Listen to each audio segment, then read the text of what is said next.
Hey guys, okay, we are back. We are still reading Joan of Arc. Who was Joan of Arc? A true story of a young girl in the 1400s. It's an amazing story. Don't forget to listen to chapters 1 through 4 before you read chapter 5. Here it is. Charles the King. Orleans was free, but Charles was still not king. To be king, he would have to be crowned at the cathedral in the town of Reims. I don't know if I'm saying these words right. This is what it says. I'll show you. It says the town of Reims, but then it says it's either Reims or Reims. I don't know French. Joan and her soldiers set off for the city with Charles. Many towns lay between Orleans and Reims, and some of those towns were held by the English. Joan and her French army captured one town after another that June. They seemed to be unstoppable. Because you are unstoppable when God is on your side. It's true. So Joan's soldiers were surprised when she told them to have all good spurs. She meant that the soldiers' horses would need to ride fast in this battle. Did Joan think they would need to run away from the enemy? No. She explained that it would be the English who ran. Joan's army would have to chase them, and that is exactly what happened. On July 16th, Joan and her army arrived at Reims, where Charles would be crowned. When she got there, she found her parents waiting for her. They had come all the way from Domremy to see the ceremony. The townspeople had heard all about Joan's victories against the English, and they thought Joan was holy. They often asked her to touch and bless their possessions. Joan told everyone that her touch was not magic, but she was happy to touch the objects that they brought to her.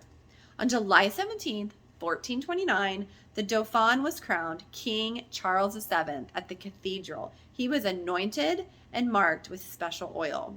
According to legend, the oil had come straight from heaven. This oil had been used to crown Clovis, the very first French king, and every king after him. By using the same oil for Charles, his followers hoped that no one could say he wasn't really the king. He is being crowned. The oil. Charles was crowned just like all the French kings before him, except for one thing. No other king had ever had a peasant girl stand beside him for all 5 hours of the ceremony. Joan brought her banner with her because it had shared in the toil. It was just that it should share in the honor. Joan made one request of the new king. She asked that her hometown of Domremy not have to ever pay taxes again. Charles agreed, and the town of Domremy, France, paid no taxes for the next 360 years. Wow. That would be 360, 1780. Okay, chapter 6, defeat. Charles VII was finally king, but the English still controlled many parts of France, including the capital city, Paris. Joan wanted to take back Paris for the French. She'd like to make quick decisions and take action. The king did not like to do that. Charles would not let Joan go to Paris.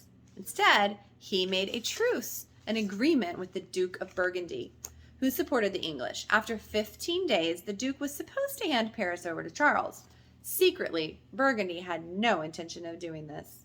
Joan had freed Orleans and had gotten Charles crowned, just as the saints told her to. She had completed her holy mission, but she could not bear to go home without being sure that France truly belonged to Charles. Joan knew that the Duke was lying to the new king, so she decided to take her army to Paris on her own. Goodness. After several weeks, Charles was finally convinced to take troops to Paris and help Joan win back the city for France. When the king arrived, Joan was waiting for him. The next day was September 8th, a holy day. But Joan had waited so long, she thought just this once she would fight anyways. The battle started at noon. In the evening, after many hours of fighting, Joan led her soldiers to one of the city gates. There they stopped to figure out the best way to cross the moat into Paris. Joan stuck a lance in the water to see how deep it was. I have a feeling she shouldn't have fought on a holy day. An English archer from inside the city walls took aim and shot at her. The arrow pierced her leg, and against Joan's wishes, the battle ended because of her injury. Even as she was carried from the field, she yelled that the city could have been taken. The next day, Joan was eager to start fighting, only to learn that Charles had called off the battle. He had changed his mind yet again, and it was hard for Joan to abandon Paris. Up until then, she'd accomplished everything she had set out to do. Now, for the first time, she had failed. Joan went to a nearby chapel where some of the soldiers wounded in battle left offerings to thank God for sparing their lives. Joan left her armor and her sword. She said, "I made an offering of a sword and armor. That is the custom among soldiers when they are wounded." Charles sent the army home. A writer said at the time, "And thus were the will of the Maid and King's army broken." He meant that in that moment, the French army seemed to have accepted defeat. How about one more chapter? Chapter 7, Capture. Many of the soldiers in King Charles's army wanted to keep fighting. They hoped to capture even more French towns from the English, but Joan was ordered to do nothing. While waiting for instructions from Charles, she traveled with the king's court. Joan grew impatient. She did not like waiting. Over in England, in November 1429, the young son of England's Henry V was crowned King of France. Now there were two kings who believed that they ruled France, one French and one English. Charles VII declared Joan's family to be noble, a royal honor, and gave her a new last name, Du Lys. The name meant of the lily. He also gave them a coat of arms, but Joan continued to call herself a maid. She did not much care about being noble. She still just wanted to free France. She was not happy when Charles signed another truce with the Duke that would last until the Easter of 1430. In the spring of 1430, Joan was given permission to take her two brothers and a few hundred volunteers to capture a French town from the English. While on the road during Easter, she had a vision telling her that by St. John's Day, which is June 24th, I did not know that was a holiday, she would be captured. Ruh-roh. On her journey, she stopped in a town to find the people gathered around a statue of the Virgin Mary praying. They told Joan that a baby had just been born who seemed to be dead, and could she heal him? Oh, I want to read this part. It's called a coat of arms. Since we don't probably know what a coat of arms is, let's read about it real quick. Coats of arms were pictures that identified important families. Knights wore them over their armor, coat armory, to protect and identify themselves. They were also used as a seal on letters. A coat of arms was made up of symbols that stood for ideas such as bravery that were important to a particular family. At first, men chose their own symbols, but some could be awarded only by the king. Joan's family's coat of arms had two fleur-de-lis, which are lilies, and a sword holding up a crown, along with the motto, Vive Labor, long live labor. Women weren't ever given coats of arms, so the fact that Joan's family received one from the king shows how special she was. Okay. Joan had told people over and over that she did not have special magic powers from God. She could not bless things or heal people.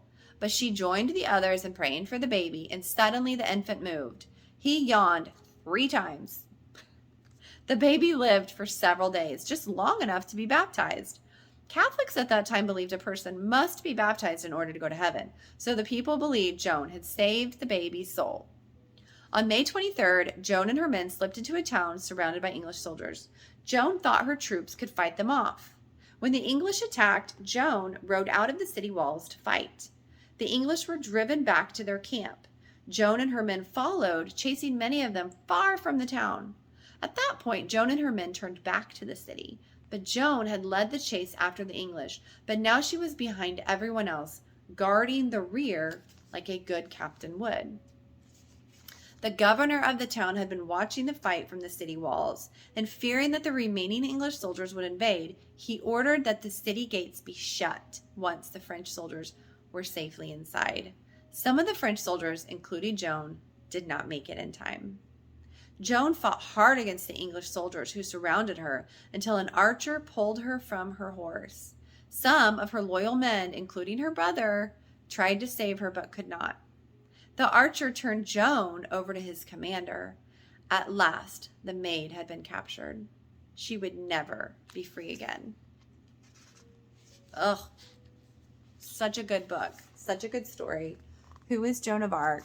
Come back next time to read chapter 8 and 9, maybe 10. We just have a couple more chapters left. Don't forget to like and subscribe to get updates when I post new stuff. Bye, guys.